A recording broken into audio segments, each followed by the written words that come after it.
哎，大家好，现在呢晚上7点多钟，刚刚吃完饭，又到楼下来散散步啊。在这个并不是特别高大上的一个社区边上的这些散步的绿道啊，随意的走走，正好可以体验一下或者体会一下普通的加拿大人呢，在本勒比这座城市，他们的生活状态啊，他们拥有的这些绿地、宽敞的这种环境，当然了，还有很多就是他们住的这种房子，其实都是已经几十年以前建的。比方说我眼前的这些房子，加拿大这边的房子呢，基本上都是摸头来建的，当然一般是指的是5、6层以下的矮层的公寓啊，都是这样子的。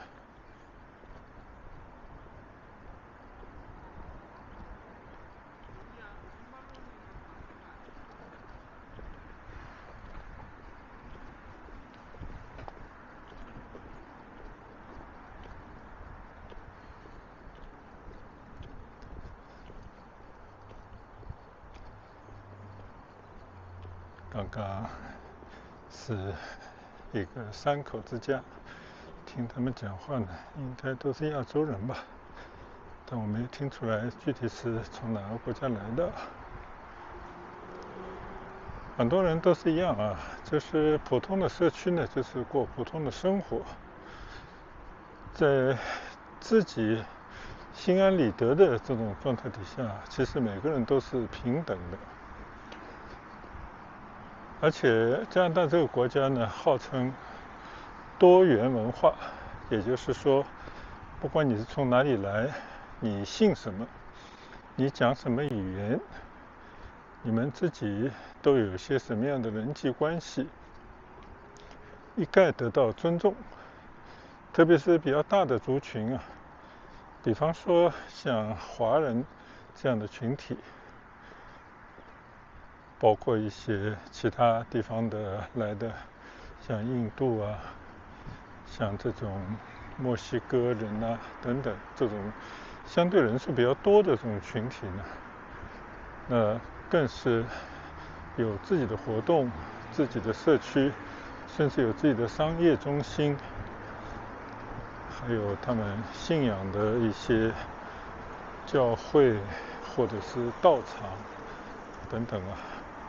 就这些呢，全部都得到包容。所以你一个穆斯林在这边包着头巾没有问题，那你一个华人信仰佛教，这边也有很多寺院啊。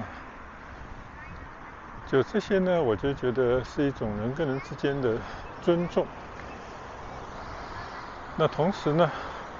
大家在这个国家还是要遵守这个国家的一些法律啊，或者呢是这个国家的一些风俗习惯、公序良俗，我觉得这个肯定也是理所当然的事。现在呢，我走的这个地方呢，叫 Edmond 车站附近的一个社区。我很多年以前啊来过这边，那个时候呢没有什么特别高的房子啊，但现在我眼前呢又起了一些高层的住宅。那么楼下呢，其实已经有了很多的社区中心、商业广场等等啊。所以我今天呢，就从家里啊走一条相反的方向，然后呢走到社区中心啊，应该也是他们的文化中心，去随意的走走看看。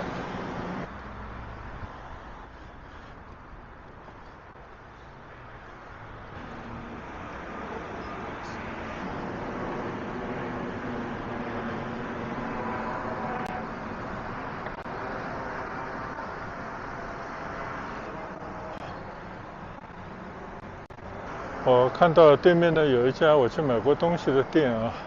叫 Lorna 这个 Home Center， 就是卖家用的一些产品啊，一些工具、一些设备等等的地方。当然这是我上一次来过的，这里面其实也很大啊。我看到这个店呢，我就想起我昨天的一段购物的一个事情来啊，想跟大家做一些小小的分享，也是特别好玩的一个事。昨天呢，我因为要修我的单车，想给一个单车换一个内胎，那我在网上查了一查呢，应该加拿大人特别熟悉叫 Canadian Tire 这样的一个卖各种各样的工具还有生活用品的一个这种大的商场，到里面去买一条轮胎，顺便呢也想买一个扳手，大概就是这样的一个需要啊。结果我开车去到了我附近最近的一个Canadian Tire，结果在这个店里面就找到了我要买的内胎，当然还有工具。但是呢，令我惊讶的是啊，即便是一条内胎，即便是一只扳手，价格呢其实都在10来块钱加币左右的这么一个小东西啊，居然全部都上了锁，就是都锁在橱窗里面，或者是拿一个铁丝网一样的金属网呢把它拦住，上了锁。那我觉得很纳闷，一般我们购物的体验到哪里都是看到合适的东西拿了去结账，结果这家店并非如此，所以我就找到一个店员，就问他这个东西可不可以拿出来。结果他就跟我讲说，哦，你要这个东西我明白了，我会送到服务台去，你到那个服务台那边去取就好了。那因为呢我买了2样东西啊，所以呢结果呢我就找了两边的这个服务人员，就店员询问，得到的回复都是一样的，就是他来帮我把这个商品啊就拿到服务台那边。那我也确实只能是跑到服务台，到了服务台边上的收银员那边呢，就跟他讲了，我刚才看了2个东西啊，已经给送到了服务台了。结果这个收款员呢，他就转到服务台那边去取到了我买的2样东西。那这个事情本身呢也就如此而已啊，只是让我比较纳闷，这么一个并不值钱的商品，它为什么要锁在柜子里面啊？锁在那个玻璃柜子里面，或者是锁在一个铁丝网的货架里面呢？这是怕人家来偷吗？如果不是的话，那为什么要把这样的东西锁起来？你还非得要找到售货员啊？他专门还得要跑腿，因为这个店很大，专门给你送到服务台那边，最后那个收银员还得要跑到服务台那边去取来，最后让你确认是不是这2个东西，然后你在那边付账。这让我纳闷了一阵啊。当然入乡随俗嘛，也没有什么关系，我们毕竟也买到了我们想要买的商品就对了。另外一件事情呢，更让我觉得冷峻不止啊。就那位女性的服务人员是一个比较年轻的姑娘，因为我没有带这个信用卡，我兜里呢正好有加币啊，那我就问她可不可以用现金来付款，当然得到的这个回复是没问题。结果呢我就掏出一张纸币，那请她来找钱。那本来是一个非常简单的事情，结果他就愣在那个地方。最后他就找了一张纸来，我当时还以为他在干嘛，后来我就知道他原来呢是在这个纸上来做一个计算啊，就是我给他的钱减掉我买的2个商品，然后呢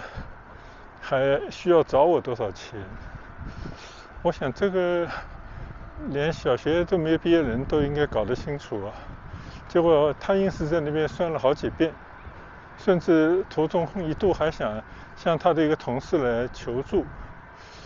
我不知道这位小店员是因为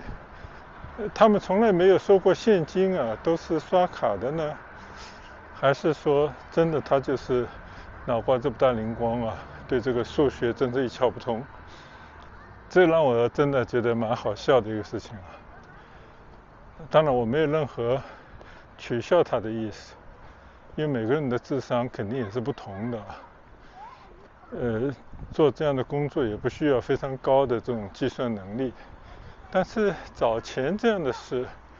那我相信对于一个加拿大人来讲，他们本国的货币都应该非常的熟悉啊，不像我们外国人在那边有时候真的搞不清楚这个货币啊到底分值是大还是小。总之就觉得蛮好笑的一件事，所以一边走着呢跟大家做一个小小的分享。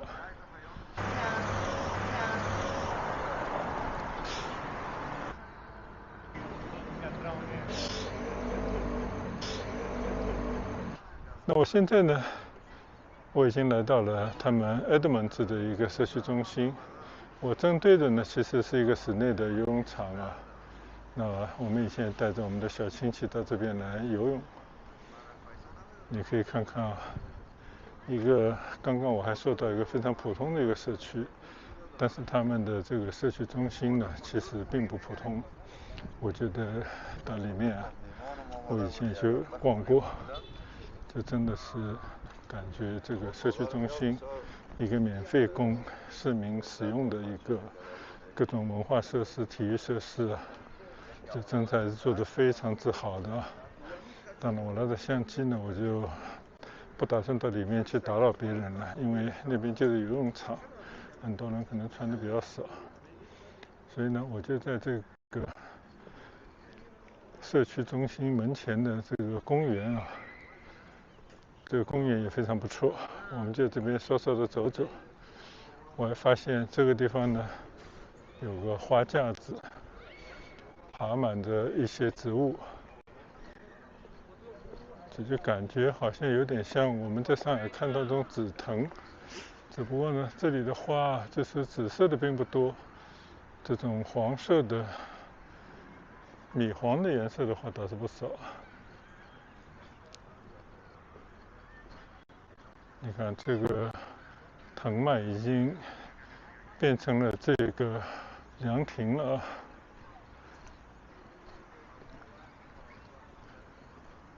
看到这个公园里面很多人都在玩耍。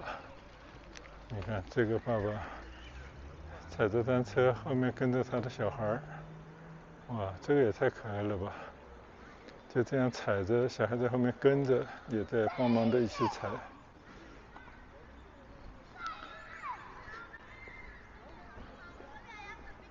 也有一些呢，就是可能是一帮朋友吧，就围坐在一个桌子上啊，大家可能在这边吃东西聊天吧。其实周围呢就已经是住家了，就这边有很多的房子，都是居民的房子，很多人呢应该就住在边上，大概是这样的一个情况吧。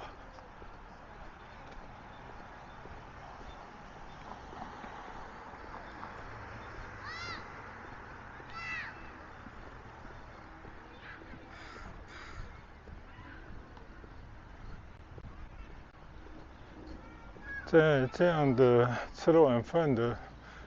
时段啊，天还大亮着。因为呢，就像我前几天跟大家分享的，这边天要开始暗，大概要9点钟以后才会天色渐暗。那么现在呢还不到7点半，所以最起码还有1个半小时呢，可以大家在户外活动。我们可以来看看这边都有些什么样的户外活动啊。那哪里都是对孩子是最重要的。你看这些孩子的游玩的滑滑梯等等啊，做得不错。边上呢就会有洗手间，再远一点呢就会有网球场。当然我相信还会有其他的球场之类的。另外呢，这个地方也有一些凉亭，也有一些长椅啊，就大家可以在这边用餐，或者是大家闲坐休息，就是这么样的一个社区中心。那么作为一个城市里面呢，这样的一个社区就有点像我们中国的街道啊，就这么一个街区，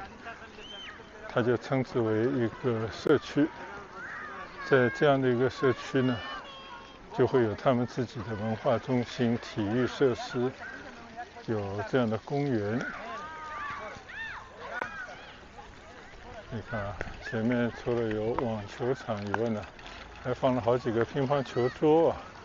我看这边还是有很多人打乒乓球。那更多的就小孩奔跑、玩耍、玩水，就这样的这种感觉还是相当不错的。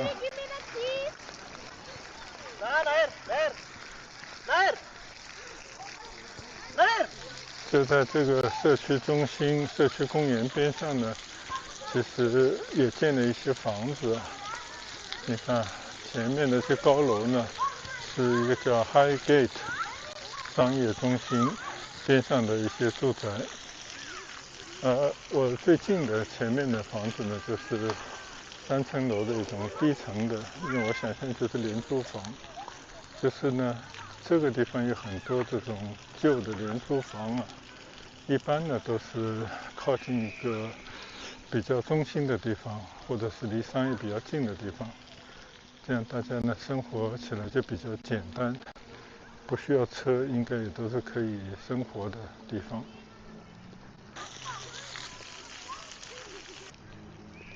这里有大片的这种绿草坪，种了一些树，看上去感觉还是相当不错的。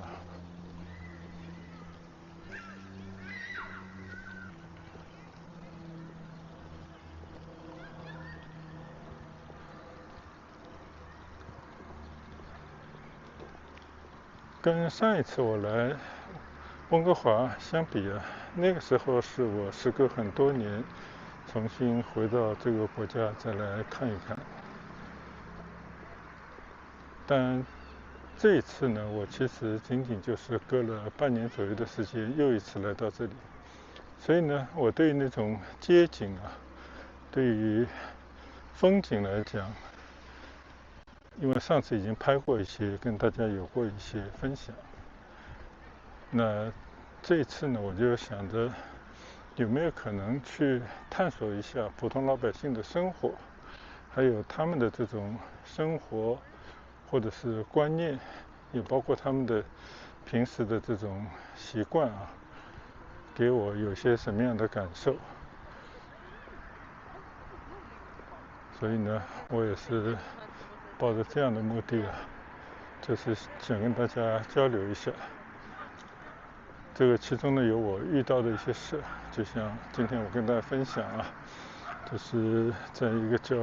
Canadian Tire买东西遇到的一个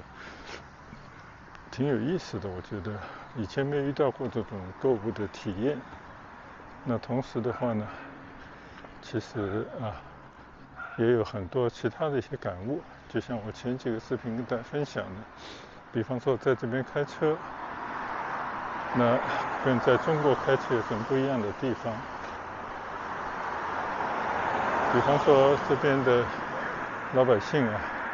他们在一个非常好的天气底下，他们怎么样能够更多的这种户外的活动等等啊，都会做一些议论吧。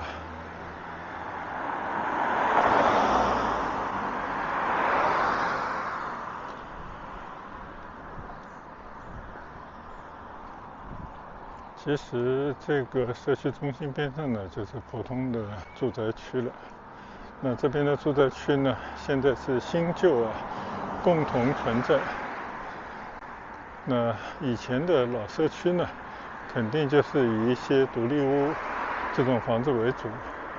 但是随着人口的增加，那么也在慢慢的开发更多的这种结合住宅。有些呢是很多年以前已经建的，就像我的左侧有很多的房子，都是一种我把它称之为廉租房，不一定很准确。也有呢，像我的生前有一些高楼，比较新的公寓的房子，我觉得这房子建得蛮结实，看上去质量也不错。所以呢，你看这个社区呢，其实说它普通呢，就一眼看过去呢，它确实不像是那种非常富裕阶层住的地方。但是呢，它就是这样的存在就是很多老百姓在这边居住生活，就这样的原汁原味的状态所以呢，我也是在这边一边走一边随拍一下，也跟大家呢随意的交流聊聊，大概就是这样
这边呢经常会插一些牌子，什么 open house，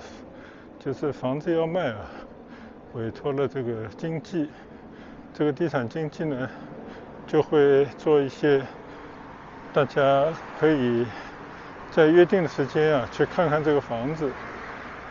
这样的活动这边叫 open house。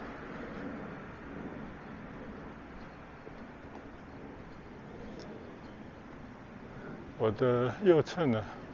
就是一片新的社区，都是比较高层的一些建筑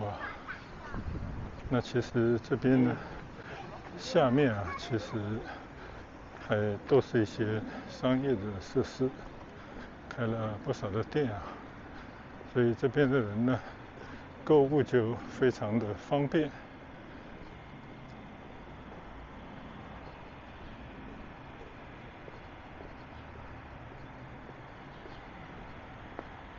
大家可以看一看这个右侧的这些房子还是有好多栋很高的这样的楼房组成的。这边呢是他们的停车库。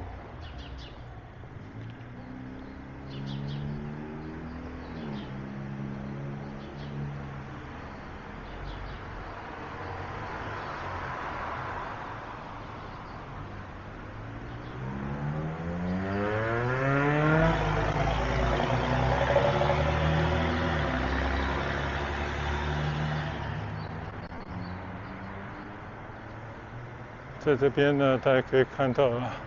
有一些北美风格的这种餐馆。这种餐馆呢，我们在这种西部电影里面经常会看到的，大概就是这样的一个存在。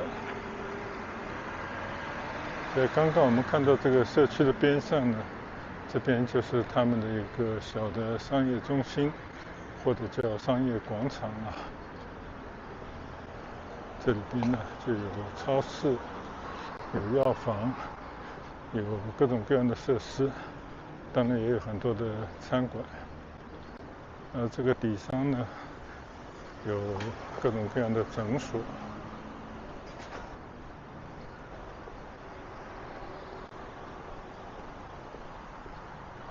所以我眼前呢，就是看到的比较真切的加拿大温哥华这边普通的社区的景象。这个地方呢就叫 Highgate Village， 就像一个商业的村落。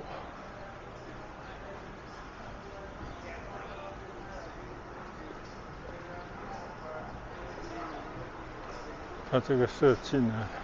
底层呢全部都是停车的地方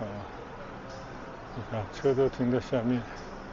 上面呢就有一些小餐馆，然后呢就是一些超市等等这样的设施。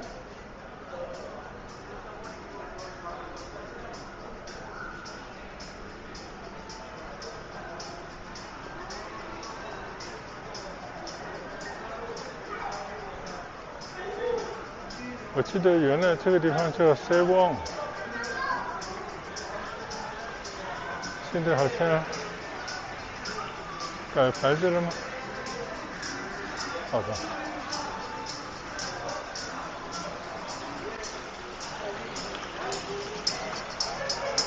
感觉这边楼梯在维修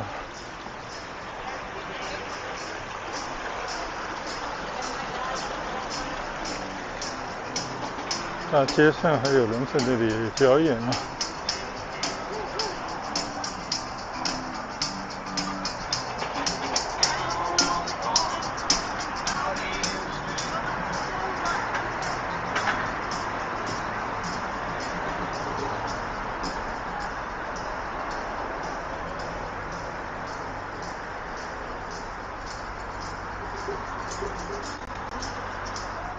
现在呢，我已经走回到 Kingsway 这条大道上了前面呢就是我的住所了。今天呢就是这么随意的走走，从绿道一直走到社区中心，在社区公园里面呢看到市民们在那边活动，然后呢再走到现在我所处的这个商业中心和商业中心旁边的一个新的社区。那今天呢就分享到这边，我们改天外出再跟大家闲聊分享。谢谢大家的跟随，谢谢大家的观赏，再见，拜拜。